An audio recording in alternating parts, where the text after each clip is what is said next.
มาเมื่อนี้เฮาก็สิพากันออกหน้าเนาะไปเก็บตองก็ขี่รถตอกบ้านเฮานี่แหละเนาะตามภาษาบ้านนอกเฮานี่แหละรถใหญ่ก็บ่มีคือเขาไว้เนาะหลังจากมาหอดและปีนภูกะเฮาก็สิย่างได้ขึ้นไปเอาใบตองอีกได้นี่เพราะว่าใบตองสวนอยู่ทางภูเนาะสวนกล้วยอยู่ทางภูกาสีพากันบืนแน่คนนี้ก็แม่นคุณอาเนาะกับงาเนาะกับเมื่อยเติบหนึ่งเลยส่วนนี้ก็สิบ่ยังงามเนาะแถวภูกับใบไม้มันหล่นนะเพราะว่าส่วนฤดูแล้งมันก็สิประมาณนี้แหละมากระเพาะต้นผักหวานภูธรรมศาสตร์ใบกับพันหล่นดอกนี่กับพุ่นแหละเดือน3พุ่นแหละเดือน3เดือน4พุ่นแหละคือสิปง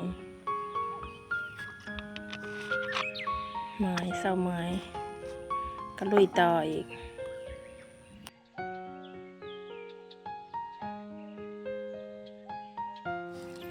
บืนมากกับไก่สีหอดแล้วแหละไก่สีหอดสวนนั่นแหละย่างไปอีกในหนึ่งก็หอดเลยสวนกล้วยเมื่อยเพิ่นว่าบ่เคยบืนผู้เพิ่นก็ขอเศร้าเมื่อยกินน้ำก่อนเพิ่นว่า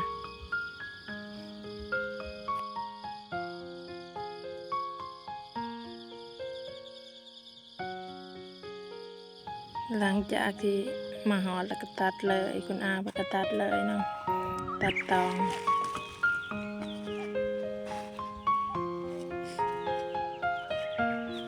ก็บ่จักงามปานใดเพราะว่ามันหญ้ามันขึ้นนี่ก็แม่นควายโนเนาะ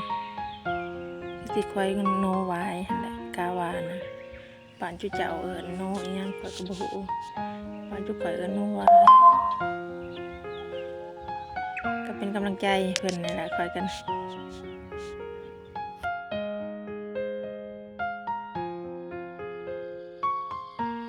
ก็ได้แล้วสอบหนึ่งเนาะสอบที่2ก็สิมื้อแล้วแหละก็เบิ่งเพิ่นว่าเห็นกล้วยแก่เพิ่นก็ตัดเอาเลยเครือนึงเอาไปตองน้ำ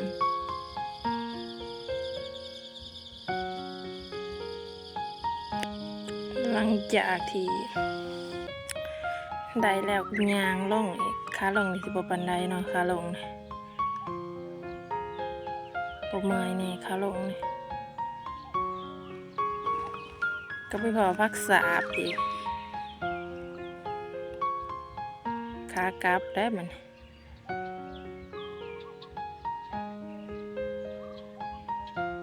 ขึ้นสำหรับผู้ใดที่มักคลิปเนาะที่แสงเห็ดไปนี่เนาะหรือว่าบ่มักก็หรือว่าอยากให้แสงเห็ดคลิปแบบนี้บ่หรือว่าคลิปตลกคอมเมนต์มาได้เนาะ